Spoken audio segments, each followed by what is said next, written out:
우리말 경쟁자라는 영어 단어가 라이벌이지요. 참으로 의미심장한 것은요, 영어 단어 라이벌이 영어 단어 리버에서 왔다라는 사실입니다. 리버가 뭡니까? 강물, 강, 이런 의미가 있지요. 그러니까 경쟁자 라이벌이라는 것은 같은 강물을 마시고 같은 강물에 거닐며 같은 분야에 있는 사람들 사이에서만 라이벌, 경쟁자가 될 수 있다라는 사실입니다. 예를 들면 소설가가 정치인을 경쟁 상대로 삼지 않습니다.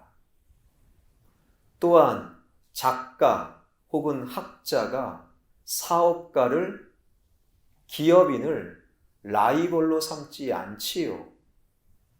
연예인과 종교인은 라이벌이 될 수 없어요. 저의 라이벌은 BTS가 아닙니다. 이래도 안 웃으시네요. 축구선수 손흥민이 같은 물이 아닌 야구선수 류현진을 경쟁자로 삼을 수는 없는 것이지요. 즉, 라이벌 경쟁자는 같은 물에서 놀고 같은 물을 먹고 같은 분야에 있는 사람들 사이에서만 경쟁합니다.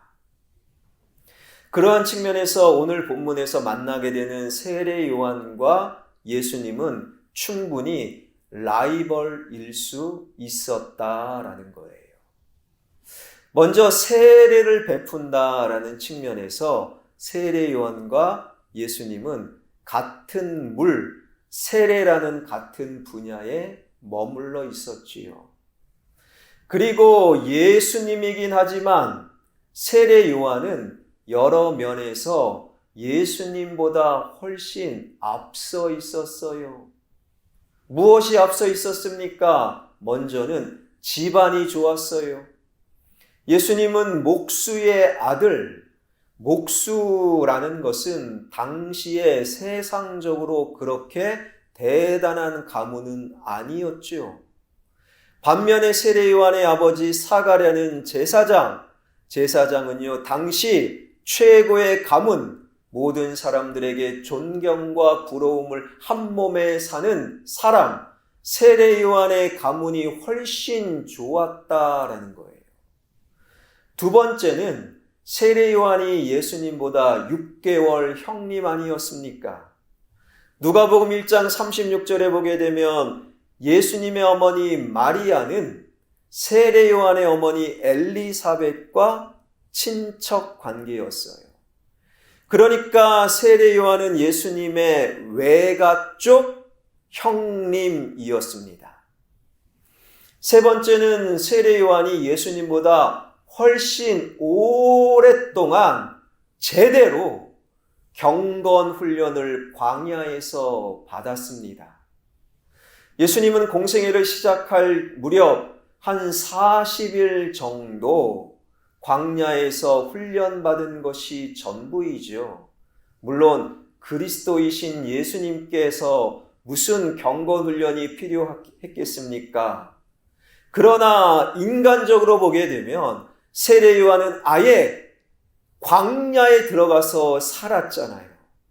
광야에서 메뚜기와 석청을 먹고 낙타, 털옷을 입고 말씀을 가까이 하고 읽고 묵상하고 말씀대로 살아내려고 광야로 들어갔던 꽤 경건의 훈련을 오랫동안 한 세례 요한이었어요. 또 한 가지는 세례 요한이 사역의 선배였습니다. 예수님이 30세 즈음에 이제 본격적으로 사역을 시작할 즈음 이미 세례 요한은 유대 사회 전체에 유명해진, 알려진 대단한 사역자였어요. 세례 요한에게 세례 한번 받으려고 세례요한 얼굴 한번 보려고, 세례요한 얼굴 한번 만나려고 그 요단강에 수많은 사람들이 몰려 세례요한 위대한 사역자를 만나기 위해 요단강은 항상 인산인해를 이루었지요. 모든 면에서 예수님보다 한 수 위인 세례요한, 그 세례요한의 이야기는 오늘 본문에서 이렇게 시작되는데, 오늘 본문 22절입니다. 그 후에 예수께서 제자들과 유대 땅으로 가서 거기 함께 유하시며 세례를 베푸시더라. 세례하면 세례요한, 세례는 세례요한의 전매 특허였는데 드디어 예수님도 세례를 베풀기 시작했다라는 거예요. 그 즈음에 세례요한은 무엇을 하고 있었는가? 그냥 세례요한이 예수님이 등장했으니까 그냥 나는 다른 사역하자 그러지 않고 세례요한도 역시 세례를 베풀었다. 오늘 본문 23절은 증언합니다. 요한도 살렘 가까운 에논에서 세례를 베푸니 특별한 말씀이 있지요. 그곳은 물이 많음이라 그러므로 사람들이 와서 세례를 받더라. 역시 세례는 세례요한이 전문가예요. 세례를 베풀면 그 정도에서 하는 것이 아니라 물이 많아야 돼. 입지 조건이 좋아야 돼. 세례는 이런 곳에서 베풀어야지. 역시 세례요한은 전문가야. 세례요한도 세례를 베풀고 있었다라는 거예요. 드디어 세례요한과 예수님이 세례라는 물, 같은 분야에서 이제는 경쟁자, 라이벌이 된 거예요. 경쟁자가 나타났습니다. 라이벌이 나타났습니다. 그래도 여러분, 원조가 좋잖아요. 그래서 떡볶이도 원조, 추어탕도 원조, 소머리국밥도 원조, 오늘 점심은 소머리국밥. 그래서 저마다 원조를 따지는 이유가 여기에 있는 거예요. 경쟁자이긴 하지만 오랜 전통이 있는, 그래도 세례에 관해서는 세례 요한이 예수님보다 원조였습니다. 그래서 사람들이 예수님보다는 세례 요한에게 세례를 받았을 것이다. 원조니까요. 그런데 우리의 예상을 깨고 말씀은 이상한 흐름으로 흘러가는데, 어떠한 장면을 보고 세례 요한의 측근, 세례 요한의 제자들이 허겁지겁 달려와 세례 요한에게 하는 말이 바로 26절입니다. 그들이 요한에게 가서 이르되 랍비여, 선생님과 함께 요단강 저편에 있던 이 곧 선생님이 증언하시던 이가 세례를 베풀매, 예수님이 세례를 베풀매 사람이 다 그에게로 가더이다. 원조가 좋고 오랜 전통이 최고, 그래서 원조를 찾아가는 것이 사람의 본성일진데 그 본성을 깨고 세례요한을 찬송했고, 세례는 세례요한이야, 세례요한을 입이 마르도록 높였던 수많은 무리들이 다 이제 막 세례를 베풀기 시작한 예수님께 다 몰려갔더라. 여러분, 이 정도 되면요, 어떤 마음이 들까요? 이 정도 되면 속상하지 않을까요? 이러한 흐름에서 어떤 생각을 세례 요한은 하겠습니까? 여러분, 제가 2014년도에 담임 목사로 부임을 했고요.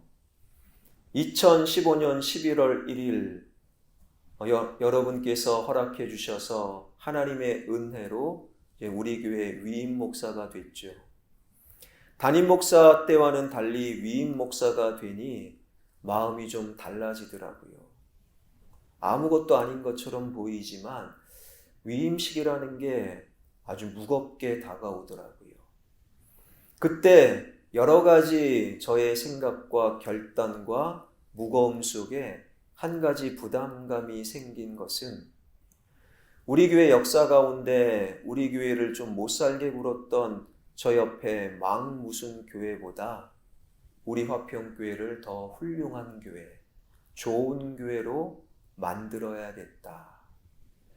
물론 제가 만드는 것은 아니지만 그런 부담감이 있었어요. 설교도 더 잘하고 분위기도 더 좋게 만들고 그리고 성경대로 우리 교회를 더 성장시켜야겠다라는 부담감이 저에게 있었어요. 그러니까 그 교회가 저에게는 라이벌이 된 것이지요. 그러다가 2016년도 당회의 결정과 하나님의 은혜로 그때 장로님들 얼마나 훌륭하셨습니까? 지금 장로님들도 훌륭하시지만 그래서 장로님들이 앞장서서 1층 임대, 여러분 그때는요 이 건물이 교회 거야, 교회가 새들어 살아 그럴 때예요. 지역 주민들이 몰랐을 때예요. 그런데 보란듯이 1층 임대를 빼고 지역사회를 위해 도서관을 만들고 그리고 엘리베이터도 설치하고 그게 오래된 것 같지만 2016년도예요. 그리고 제가 얼마나 기뻤는지요. 라이벌인 그 교회 저는 속으로 아마 배 아플 거야 이런 생각 했어요. 왜요? 라이벌이었으니까. 그리고 얼마 전이죠. 몇 해 전에 그 교회가 창립 50주년 기념주일을 맞이한 것 같아요. 그리고 그 교회 담임 목사님께 저에게 전화가 왔어요. 개인적으로는 저보다 한참 선배입니다. 제가 까뜩하죠. 선배님이니까. 그런데 저에게 이제 말하기를 화평교회를 그 교회에서 개척을 했으니까 그러더라고요. 그러니까 목사님, 장로님들, 권사님들 모시고 와서 인사도 하고 또한 그 교회 행사에 참여하면 좋겠다. 그거 아니잖아요. 뭐 개척하셨습니까? 아니잖아요. 저는 선배이긴 하지만 짚고 넘어가야 될 부분이라 제가 알고 있는 범위에서 그 교회에서 우리 교회 역사 가운데 어떤 못된 일을 했는가 다 이야기했어요. 그랬더니 그 목사님, 선배 목사님이 놀라시더라고요. 몰랐대요. 그 교회 장로님, 권사님, 그 교회에 온 지 얼마 안 되는 분들은 화평교회를 그 교회에서 개척한 걸로 지금도 알고 있답니다. 여러분, 라이벌일 때 이런 말 들으면 속상합니다. 라이벌일 때 이겨야 되는 경쟁자일 때 이런 말 들으면 속이 뒤집어집니다. 그러나 세례 요한은 예수님을 라이벌로 삼지 않았어요. 예수님의 말씀은 쫓아야 되는 진리요, 그분은 쫓아야 될 그리스도이기 때문에 예수님을 경쟁자로 삼지 않았던 세례 요한. 어제까지만 해도 세례 요한을 찬송했고 세례 요한이 메시아일지 몰라 입에 침이 마르도록 세례 요한을 높였던 사람들이 하루아침에 예수님께 갔다. 그리고 몰려간 그 예수님은 나보다 모든 면에서 못한 동생이었는데 그렇다면 속상해야지요. 그렇다면 독소를 퍼부어야지요. 그렇다면 복수해야지요. 그러나 세례 요한은 라이벌로 생각하지 않았다라는 거예요.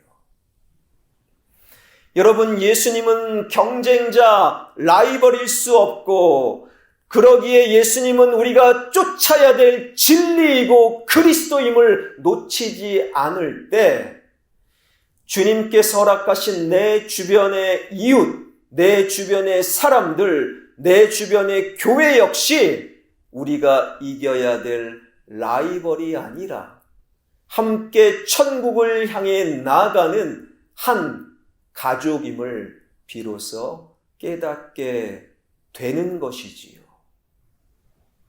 그 교회는 라이벌이 아니라 함께 복음을 전해야 될 그 교회가 무엇이라 말하든 우리의 한 형제요, 한 자매요, 천국을 향해 나아가는 가족이었던 거예요.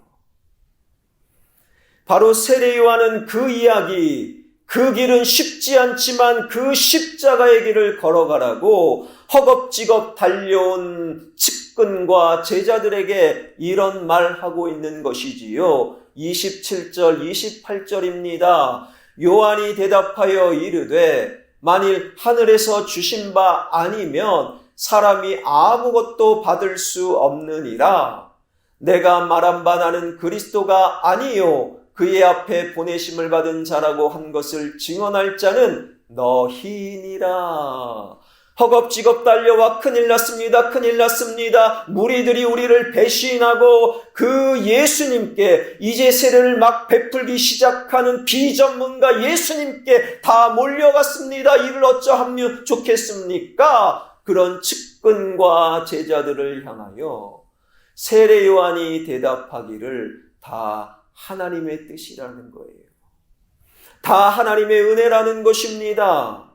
사람들이 그리로 몰려간 것은 하나님이 하신 일이라는 거예요. 더군다나 그리스도 메시아는 나 세례 요한이 아니라 저분 예수님이다. 그것을 너희들이 말해야 된다. 이제는 나를 떠나라. 이제는 예수 그리스도를 쫓아라. 이것이 바로 세례 요한의 아름다운 모습이었다라는 거예요. 여러분, 예수님을 경쟁자로 삼으면 예수님 말씀 들으면 안 됩니다. 그러나 예수님을 그리스도요, 진리로 삼을 때 우리가 속상하고 억울하고 답답해도 주님의 말씀을 들어야 되는 것이지요. 언젠가 고속도로 휴게실 화장실, 휴게실 화장실이 사실은 요즘 많이 달라졌더라고요.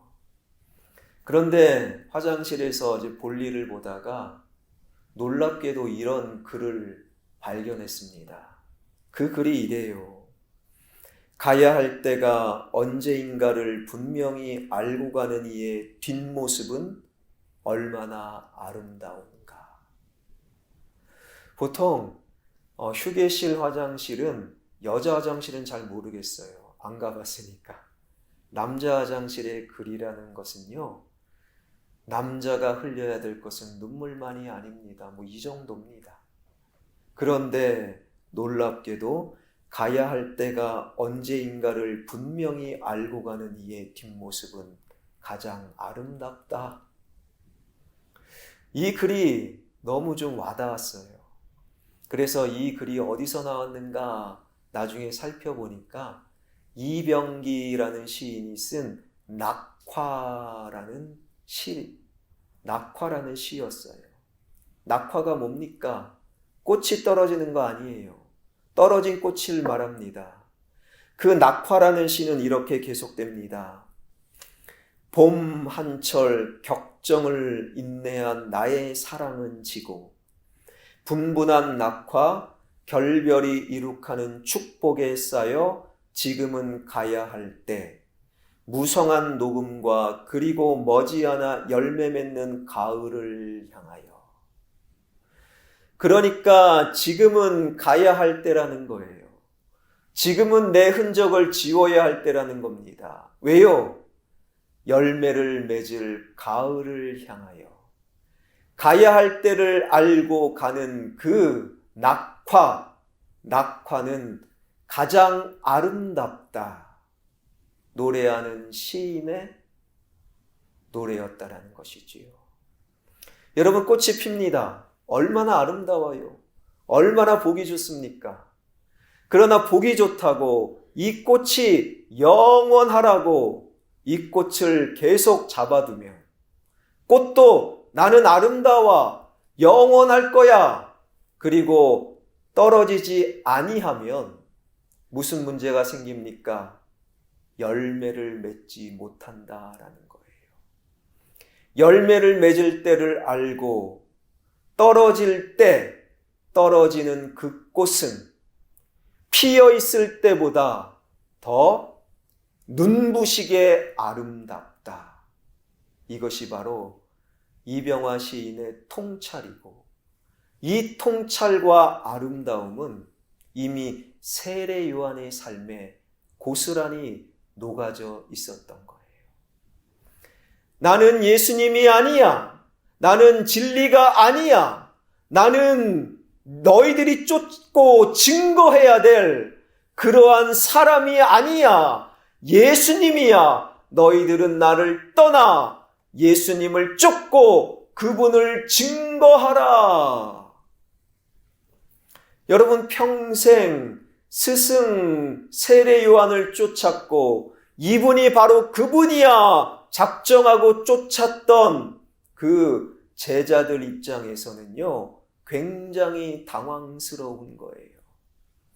그런 당황스러워하는 제자들에게 세례 요한은 이런 말을 이어갑니다. 29절이지요.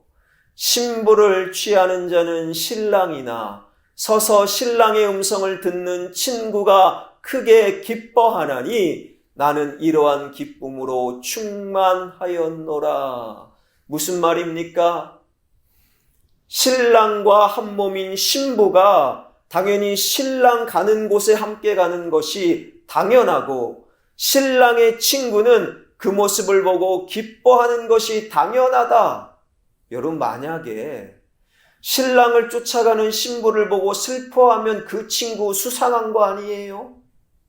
그러면 안 됩니다. 이것이 당연하듯 우리의 영적 신랑은 예수님, 세례 요한이 아니야. 영적인 신부 되어 신랑 되신 예수님을 쫓아가는 것, 그것을 보고 그것을 증거하는 것을 볼 때 나 세례 요한은 기쁘다. 예수님이 등장하신 그 이후로 자신이 떠나야 될 때, 자신이 떨어져야 될 때, 자신의 사역의 순간이 가장 아름다운 것이 아니라 그때를 알고 낙화, 떨어지고 자신의 흔적을 지우는 세례 요한의 모습이 더 눈부시게 아름다울 수 있었다라는 거예요. 그러한 세례 요한이 쐐기를 박는 그 유명한 말씀으로 이 이야기를 끝맺음하는데, 오늘 본문 3절입니다. 30절입니다. 그는 흥하여야 하겠고 나는 쇠하여야 하리라 하니라. 예수님은 흥하여야 하겠고, 이 하겠고로 번역된 헬라어 단어가 데이라는 단어입니다. 이 데이라는 단어는 영어로 번역하면요, must가 뭡니까? 반드시 해야 되는 것, 반드시 그렇게 돼야 되는 것, 반드시 흥왕케 되고 반드시 드러나고 반드시 세워져야 할 분은 세례 요한이 아니라 바로 예수님이요, 예수님이 흥왕케 되기 위하여 나는 기꺼이 쇠하여짐의 길을 걸어갑니다. 이것이 바로 세례 요한의 아름다운 선택이었다라는 거예요. 그러한 세례 요한을 향하여, 그러한 아름다운 선택을 하는 우리를 향하여 주님께서는 이렇게 평가하시는데, 마태복음 11장 11절입니다. 내가 진실로 너희에게 말하노니 여자가 낳은 자 중에 세례 요한보다 큰 이가 일어남이 없도다. 여기까지요. 주님의 말씀이 무엇입니까? 예수님의 흥왕케 하기 위하여 기꺼이 낮아짐의 자리, 기꺼이 쇠하여짐의 길, 십자가의 길을 걸어가는 세례 요한과 이 땅의 성도들이 이 땅에서 제일 크다. 이것이 바로 하나님의 말씀입니다. 이 말씀 앞에 그분은 흥왕케 되고 나는 쇠하여집니다. 그분의 말씀을 드러내기 위해 내 말을 멈춥니다. 그분의 뜻을 세우기 위해 내 뜻을 내려놓습니다. 반드시 흥왕케 될 예수님을 위해 기꺼이 낮아짐의 길, 쇠하여짐의 길, 십자가의 길을 걸어갑니다. 그리하여 이 땅에서 가장 큰 자 될 수 있는 저와 여러분, 우리 모두가 되길 주님의 이름으로 축원합니다. 여러분, 우리가 아멘하고 이제 예배 마치고 살아내야 될 이 시대는요, 사실 우리가 예배당에 있을 때 아멘한 것과는 달리 만만하지 않지 않습니까? 눈에 보이는 것, 그것이 영원할 것이다. 그 꽃을 붙들고 영원히 100년 정도 살기를 원하는 것, 이것이 솔직한 우리의 마음입니다.